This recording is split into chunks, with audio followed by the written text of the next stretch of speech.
In April of 2011, Ivan Owen, a prop maker from Bellingham, Washington, created an oversized functional mechanical hand as part of his costume for a steampunk convention in Seattle.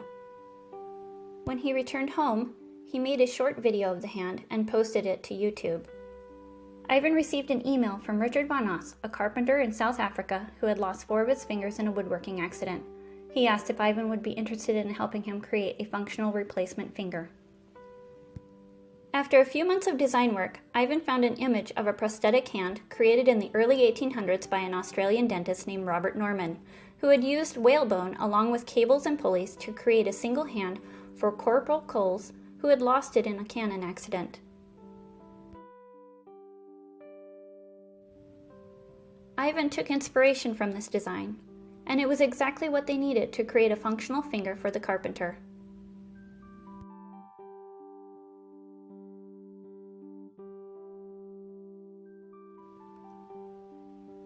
A mother of a young boy named Liam, born with no fingers, who was also located in South Africa, had heard about the finger that they had created and emailed to ask if they might consider creating a full set for her son.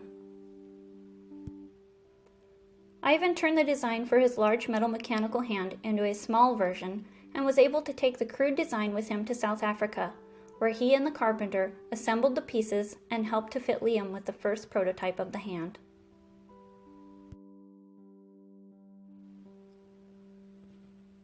It was made out of aluminum, rivets, fishing line, screws, elastic cord, some thermoplastic, and a few other materials that could be found in a hardware store. It was bulky and uncomfortable, but it functioned. While Liam practiced with his new hand, Ivan had returned home and had started researching for ways to make the hand easier to build, because he realized that Liam was going to outgrow it very quickly. One of his co-workers suggested that he look into 3D printing. Ivan contacted a 3D printer company and shared Liam's story. Shortly after, the company donated 2 3D printers so that Ivan could teach himself how to turn the metal hand into a 3D printable version that the carpenter could then print out and assemble for Liam. They realized the design could potentially help others, and instead of patenting it, the collaborators published it online as a public domain file so that anyone anywhere around the world could download and print as needed.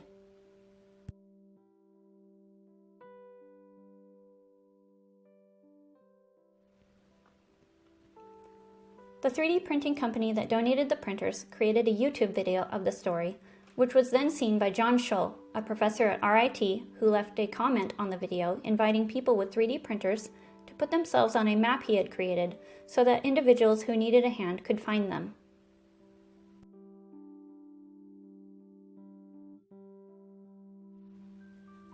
Jen Owen, Ivan's wife, began sharing the stories on a blog, and parents started contacting the group to ask volunteers to 3D print their children's hands. Within a year, the Enable community grew by thousands, and new designs were being created and reshared among the volunteers who were printing, assembling, and donating these hands for free to anyone who needed one.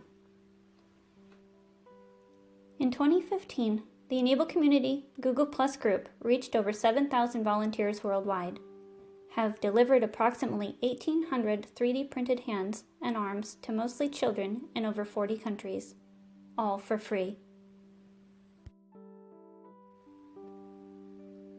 These devices are nowhere near as durable and functional as traditional prosthetic devices, but they cost around $50 to create and give those who had no options a tool they can use for daily tasks that would be easier to accomplish with 2 functional hands.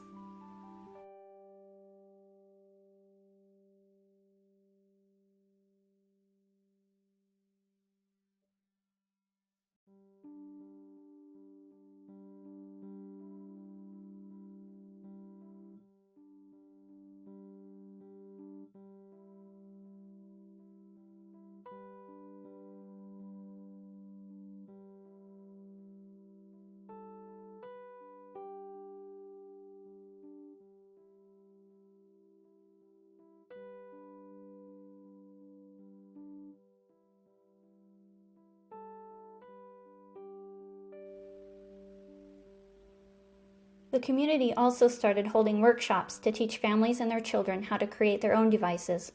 Scout troops began holding hand-a-thons to create as many hands as they could to send to clinics in underserved areas around the world.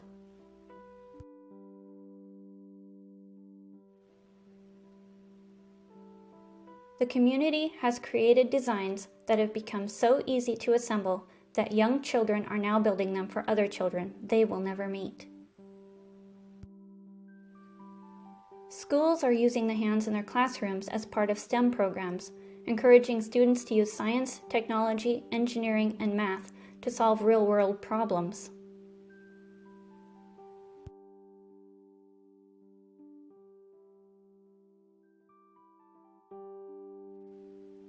Children born with no fingers, or who have lost them due to accident, disease, or war, now have an option for an assistive device that can grow with them for little to no cost.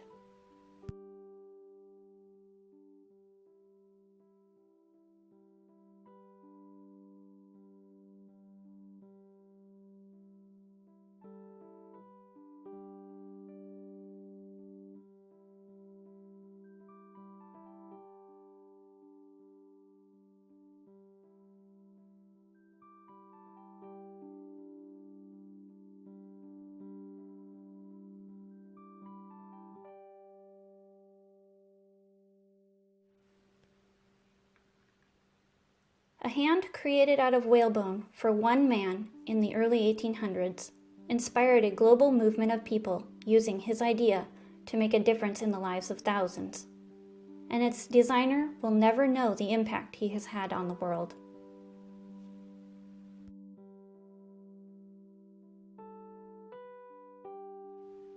Never underestimate the power of your ideas. They just might change the world.